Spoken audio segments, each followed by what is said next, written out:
Chapter 5, The past was not always better. But tomorrow is December 24th, are you going to work on December 24? Victoria asked, a little surprised. I do not have a family and my Christmas is usually lonely, said Dr. Mary, and Victoria noticed that she said it with poorly disguised pain. And I really prefer to spend December 24th working, anyway, I have December 25th to rest. But I do not know if I'll have time. Tomorrow is the Christmas Eve dinner, and apart from my husband and my children, I'll have at home my father-in-law, my mother and my friend and partner Nancy with her new boyfriend. I have a lot of work to do, and I do not know sincerely if I can escape a couple of hours to come here, said Victoria.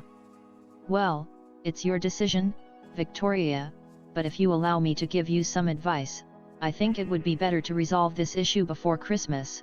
Based on what we have discovered so far, the key to everything lies in what happened next in your past life.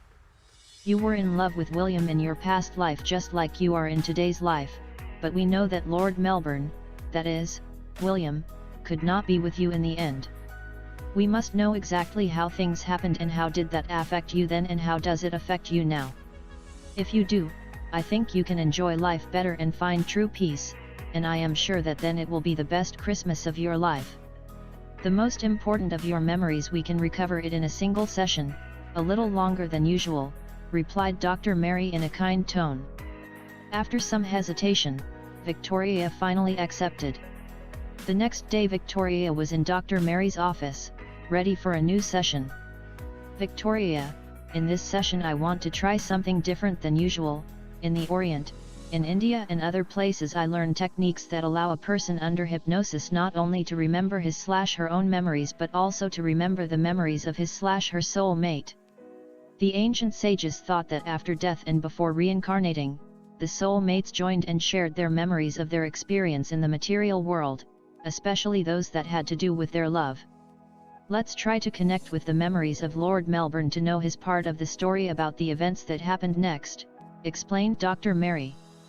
Through a series of exercises during hypnosis, Victoria went deeper into the trance and managed to get into someone else's memories, those of Lord Melbourne. And then Victoria saw herself inside a hall of Brocket Hall, as if she were standing, watching Lord Melbourne standing with one hand resting on the mantelpiece. Victoria, do you have any idea when is that memory? Asked Dr. Mary. It's December 1839, Victoria answered without hesitation. Victoria continued to describe the memory. Lord Melbourne had a sad look on his face, and then she realized that beside him was another woman, a mature and beautiful woman, with a certain physical resemblance to him. So, did the Queen not invite you this year to spend Christmas at the court? The woman asked.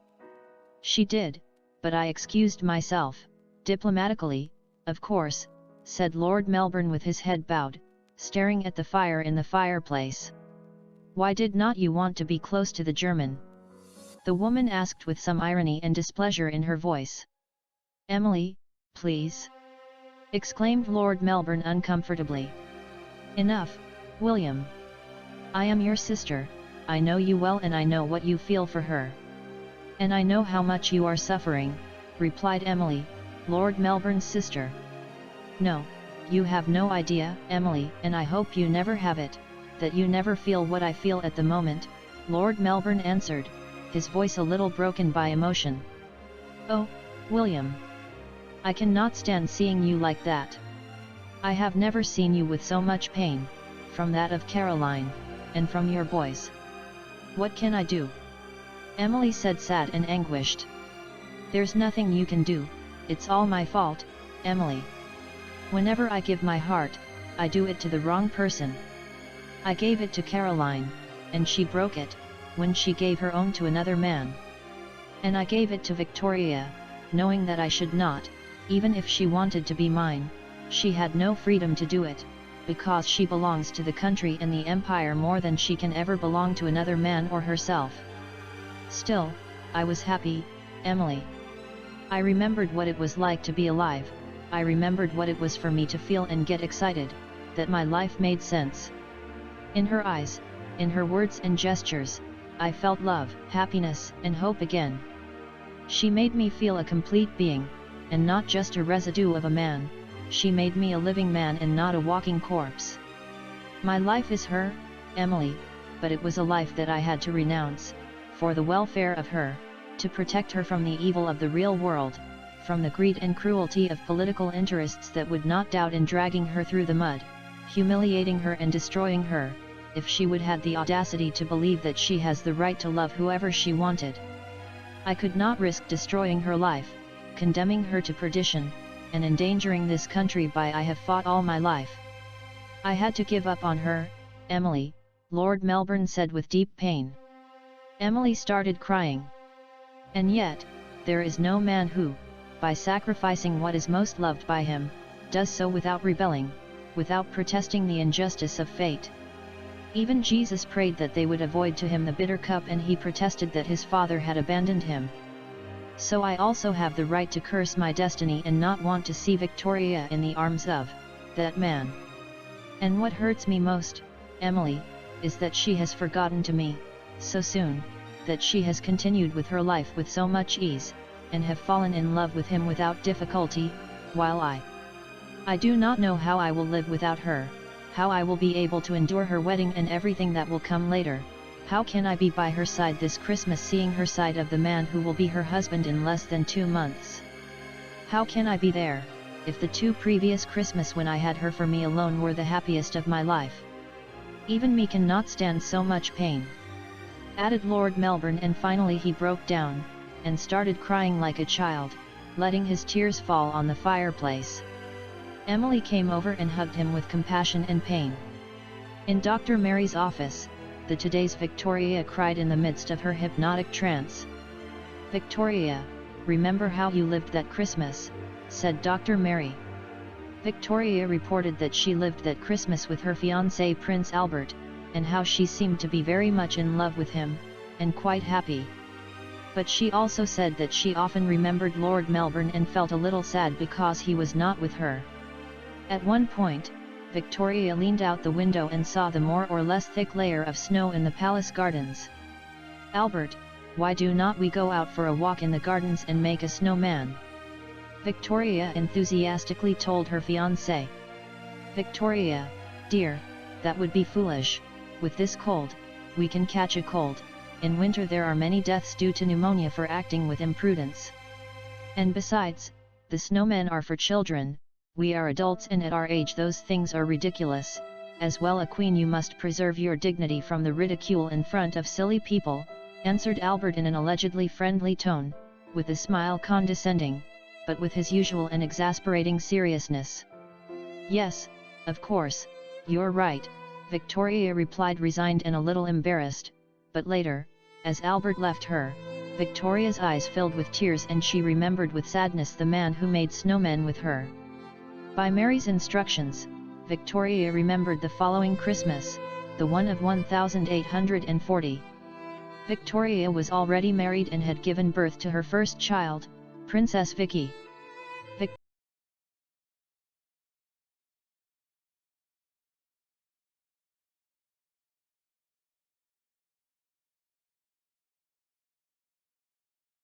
Was deeply saddened and depressed, and that she was beginning to feel that her life as a married woman was oppressive, and that she missed Lord Melbourne so much.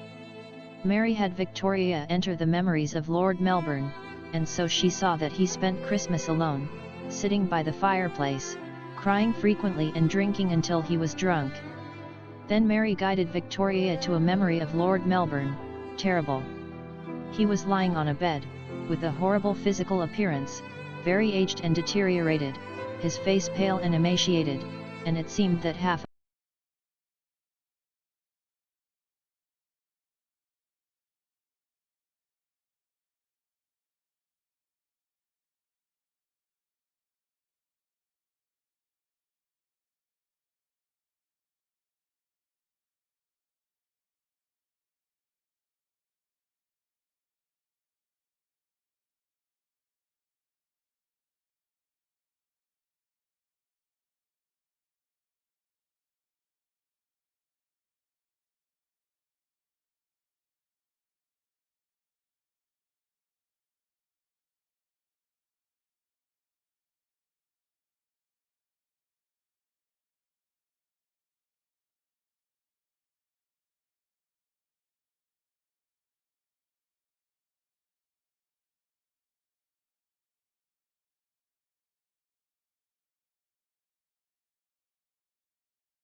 entered the room. Harriet, Duchess of Sutherland.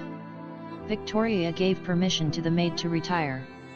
She smiled, but her smile disappeared when she saw that Harriet's face was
no.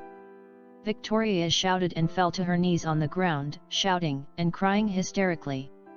In her recollection, several servants came to Harriet's desperate pleas, and she and Miss Scarrett tried to calm her down, but Victoria was agitated in a violent fit of nerves. Albert came and tried to hold her, but she pushed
know it was someone very important in your life, a friend to you, and I certainly cannot deny his virtues, but this. Tried to reason Albert. Do not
resentment.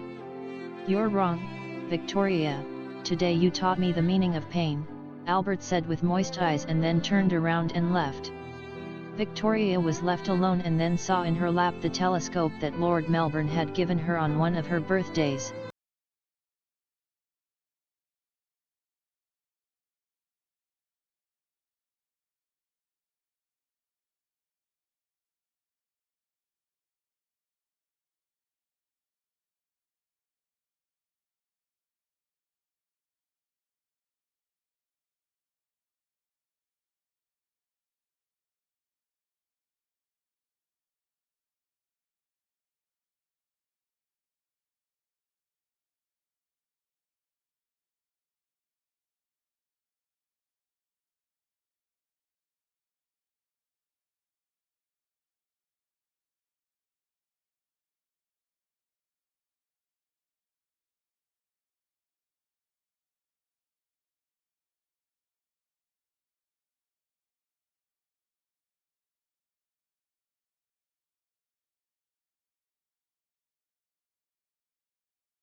Girl.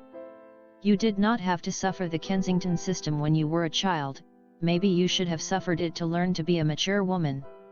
You have been a spoiled little girl who has had everything easy, like your sisters and brothers. Tell me, Your Royal Highness, what have you lost in life? What have you lacked in life?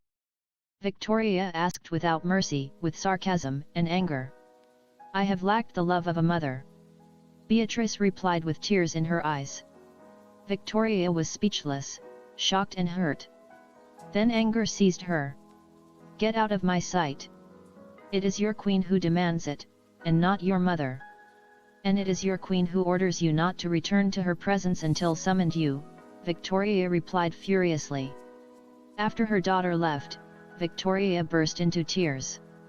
Finally, Mary guided Victoria to her death in her past life, and Victoria remembered that in addition to fear she also felt nostalgia and pain when remembering Lord Melbourne at the time of her death. In Mary's office, Victoria kept crying and Mary put a hand on Victoria's shoulder. Victoria, I'm going to ask you to wake up from the trance, but first I want to ask you to remember absolutely everything. I want you to remember even what I asked you previously that you would not remember. I want you to remember the faces of all the people you met in your previous life, said Mary. Mary guided Victoria to awakening, but upon awakening she continued crying desperately and Mary embraced her, and caressed her back. Quiet. Easy, Victoria, Mary said in a warm voice. Suddenly Victoria noticed something she had not noticed before, that Mary's voice was very familiar. Easy, Dina, said Mary. Victoria opened her eyes in surprise, and turned away from Mary. And when she saw her, Victoria was startled. Dr. Mary was the Duchess of Kent, her mother in the previous life. Yes. I was also part of the group that reincarnated, and here you have me, Victoria, or Dina, for me, Mary said with moist eyes. But you were my mother, and... Victoria replied in shock, and then something came to her mind, another memory so far suppressed. Her mother in current life had been Baroness Lazen in her previous life. I always thought that Lazen was a better mother than me, you said it in the previous sessions, but I asked you to suppress that part when waking up, Mary said with a mocking smile. But I do not understand, you. Victoria replied confused. For many years I searched for the spiritual path, to escape the pain that my personal experiences caused me. I discovered my past lives and I became a professional of the subject. I knew you would come to me, Victoria, explained Mary. Victoria and Mary talked for a few minutes, while Victoria absorbed what she had experienced. Victoria, maybe because of my karma I did not have children in this life, because I was not a good mother for you in our past life. Then I did not know that the main concern of a mother is that her children was happy. For selfishness or stupidity, I hurt you a lot, and I never worried about your feelings. In this life I had to atone for my guilt with solitude and repair the damage I did to you by helping you open your eyes and understand how lucky you are. Did you understand everything, Victoria? Mary said excitedly. Of course. Now I see my whole life with another light, Victoria replied with tears running down her cheeks and with a smile. Then go with your family, my girl, enjoy with them, Mary said smiling. Mary, come with me, you do not have to spend Christmas alone. You are my family too, Victoria replied in a sweet and affectionate way. Thanks, Victoria. But it's very soon. I'm a stranger to your family and we should not force things, maybe in the new year. If I appear today maybe Lazen do not like. I mean, your mother, Mary answered, moved, with tears in her eyes, and something her funny to say the last words. Then it will be in the new year. Thank you very much, Mary. Mama! Victoria exclaimed, giving her a kiss on the cheek and a hug to Mary, in a very emotional moment for both of them.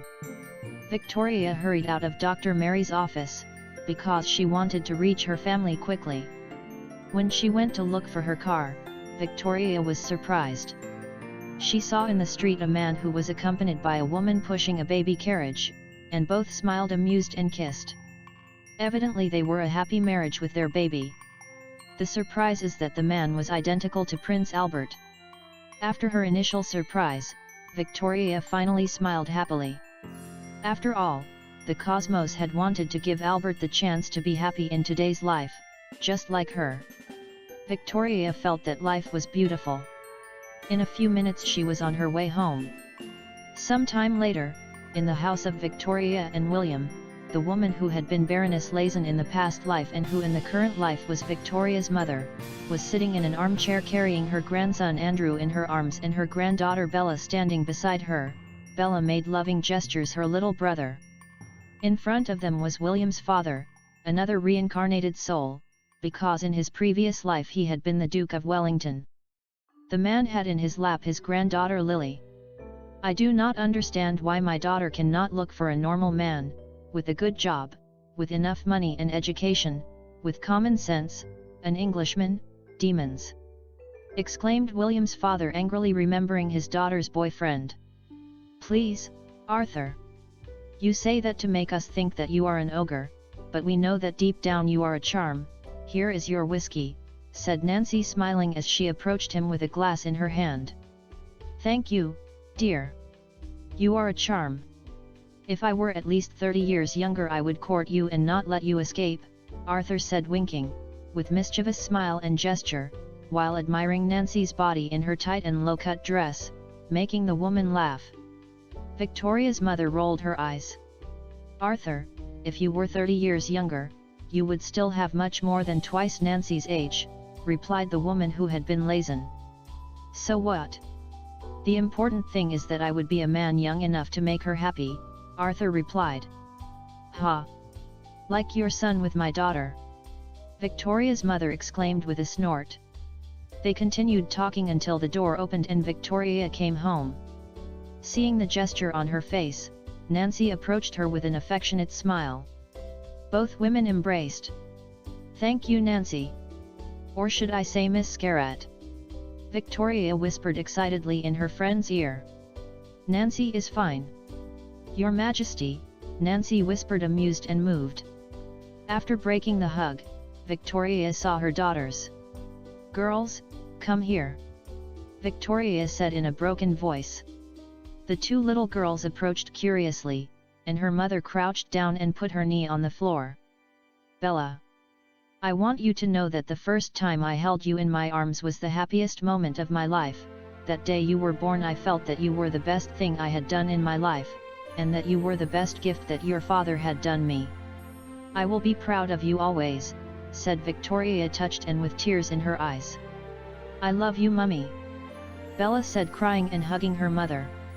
Then Victoria saw her youngest daughter. "Lily, my little devil, you're rebellious and terrible, and I'm sure that when you're a teenager you will make that all my hair covered with grey hair, overnight, but that's because you are most similar to me, and that's why I feel proud of you. From the first time I saw your little face I knew that you would be beautiful and brave, and that I would love you forever," Victoria said emotionally. "Mummy!" exclaimed Lily, hugging her mother, crying. Then Victoria stood up and addressed her mother, who was gaping at her. Victoria took Andrew and lifted him in her arms. "My little and beautiful prince, you do not know how much your mom loves you. You have no idea how happy you made to your parents with your birth," Victoria said as the baby smiled at her amused, and she kissed her son on the forehead, and then handed him to Nancy. Victoria saw her mother with an intense look and opened her arms. Her mother stood up and Victoria hugged her. "I love you, Mama. Forgive me for not telling you often, you are the best mother in the world, the best mother I could to have. I apologize for the times I've been ungrateful and spoiled. I love you so much, Mummy," said Victoria, as sweet and childlike as her own daughters. "I love you, Victoria," the former Baroness Lazen replied, between surprised and moved. Mother and daughter hugged each other in tears, and Victoria kissed her mother on the cheek. After a few moments Victoria saw her father-in-law and addressed him smiling. I accept the beautiful words that you are going to give me, Victoria, but Nancy can give me the kiss, and preferably under the mistletoe, Arthur said mockingly. The women laughed. You're incorrigible, duck. Arthur. I love you too, my dear father-in-law, said Victoria, charming and amused, and then kissed her father-in-law on the forehead. That he married you was one of the few good things that the fool of my son made, said Arthur, sincere but in a funny tone. Don't be bad, Arthur. Where is your son? Victoria asked anxiously. In the kitchen, with my boyfriend.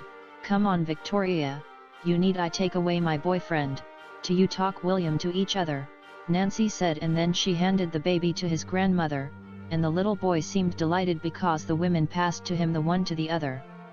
Victoria and Nancy walked into the kitchen and found William and Nancy's boyfriend talking animatedly and drinking a few glasses of wine.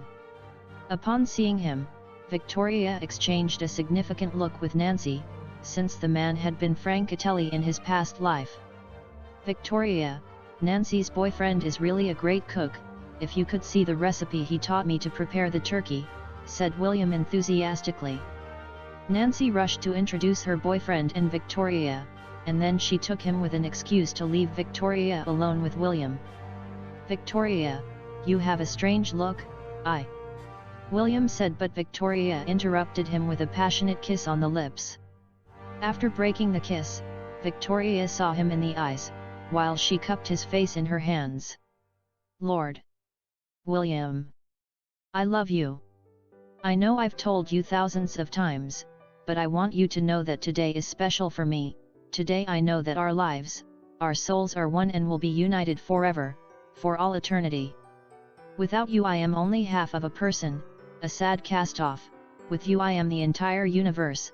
I am really in paradise, at home. Your love is the only thing that keeps me tied to life, and I do not want to ever separate from you. And no matter how many times we live again, I will look for you and I will not rest until I find you, until I have you. You are everything, absolutely everything to me. And I want you to know that you will never be alone in life again, never. You will never feel that your love is not reciprocated and they will have to kill me to separate from you. I love you, my love. Victoria said, crying with joy, and then kissed him again on the lips. And I love you, my dear girl.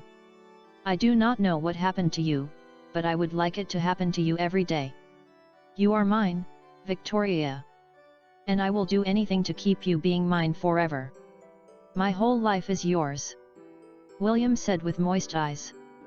And on Christmas Eve, Victoria felt the greatest happiness of her existence. She and William did not stop looking at each other, while chatting and laughing with the rest of their family. Everyone was happy, William's father, Victoria's mother, Nancy and her boyfriend, and the children. Even Lily behaved like a good girl. Everyone ate, told anecdotes and jokes, even sang and laughed, especially laughed. And the snow began to fall outside. Look, Daddy, the snow. Can we go out and play with it for a while? Lily asked excitedly. William saw Victoria and she nodded, with a smile. Okay, but warm clothing, Lily. William said when he saw his youngest daughter running out.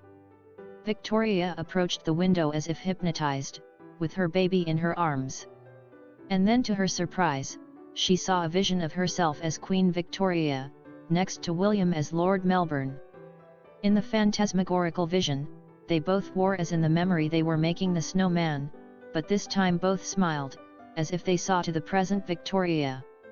Then the two kissed on the lips and then the vision vanished. Victoria was moved once again.